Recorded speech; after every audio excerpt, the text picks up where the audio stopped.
The Chair will now recognize Mr. Farenthold of Texas for 5 minutes. A new member of this committee. We'll welcome, and you are recognized for 5 minutes.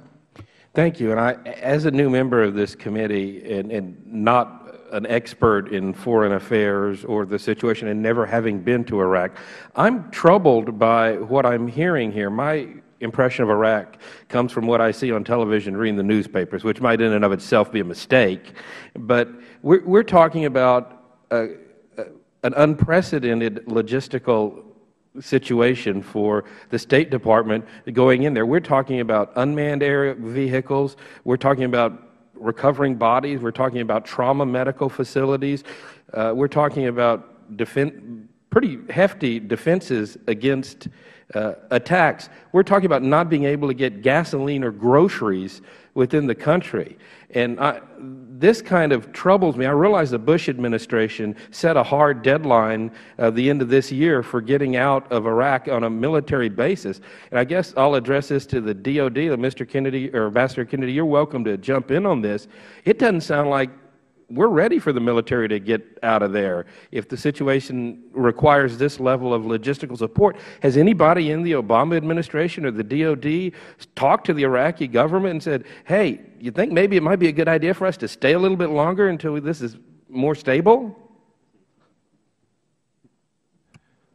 Congressman, that's a very good question. First of all, the decision to draw down our forces by the end of this year was a mutual decision with the government of Iraq, and we honor the commitments that we've made in the security agreement to carry out the drawdown in a responsible way. We do think that the Iraqi security forces have become increasingly capable of managing security for the country as we go forward. They have taken responsibility step by step. We transitioned to full Iraqi lead responsibility on September the 1st of last year, and the security conditions, in our view, are improving. That's not to say that everything is perfect in Iraq, and there have been very dramatic and tragic spikes of violence in recent weeks. But I think that we've seen the Iraqis respond in a professional way. So we will depend more and more on the Iraqis for our security, but I think that with the effort that's been described here by Undersecretary Kennedy and by Mr. Kendall, we are aiming to equip our State Department colleagues for success. It is indeed going to be an unprecedented effort in its scale. That's all the more reason why Secretary Gates emphasized the need for providing the State Department with the resources that it needs to succeed. And I would also emphasize the strategic importance of Iraq in light of the recent dramatic upheavals in the region.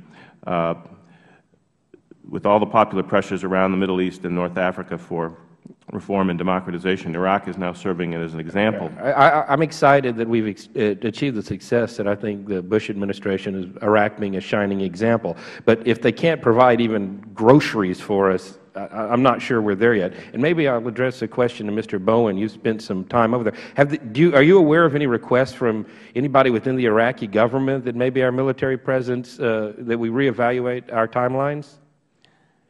Yes, I am. I was in Iraq 2 weeks ago, and I met with a number of senior officials, specifically a Deputy Prime Minister, who indicated that there is openness, at the very least, to renegotiating the security agreement. And I think Secretary Gates has spoken openly about that possibility as well.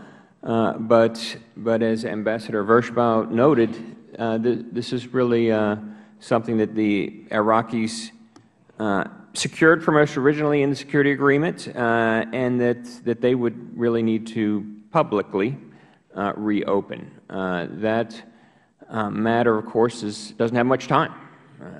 December 31st will be here soon. Are you aware of anybody within the administration that's actually pursuing these discussions, or is this something that just kind of came up over coffee somewhere, or I guess tea?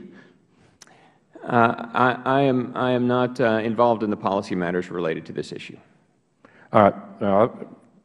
I'm just about out of time, so I'll yield back my remaining 20 seconds. Thank the General Farenthold of Texas for 5 minutes. Thank you. As I've been sitting here, I wanted to talk a little bit more about some of my concerns I brought up in my earlier question about whether really this is the appropriate time and whether or not we've reevaluated the drawdown deadline of the Bush administration in light of the amount of extraordinary efforts that the State Department is going to have to put into security. And I guess I'd like to start asking Ambassador Kennedy, in light of everything you're asking and the situation as you see on the ground, would you feel comfortable taking your wife and kids to serve with you in a facility in Iraq come next year? Sir, we permit working spouses to accompany the State Department employees to Iraq now, and we will continue to do that. The answer is I would not inject children into Iraq now or later or any time in the near future. But that is only one of a number of countries where part of my job is to decide where family members are permitted to go. All right, and then my earlier question to Mr. Bowen was, are you aware of any negotiations on behalf of the Obama administration with high-level Iraqis about possibly extending or renegotiating the number of troops that will be in Iraq after the end of the year? And I probably asked that question to the wrong folks, and I'd like to address that to you, Ambassador Kennedy, and our two folks from the DOD. And if you'd each take a second and let me know if you all know anything along those lines. Congressman, as Secretary Gates has said, the initiative for any discussion on any possible follow-on military presence would have to come from the Iraqis. We have an agreement whereby we have mutually agreed to draw down our forces by the end of this year, and we will honor that agreement.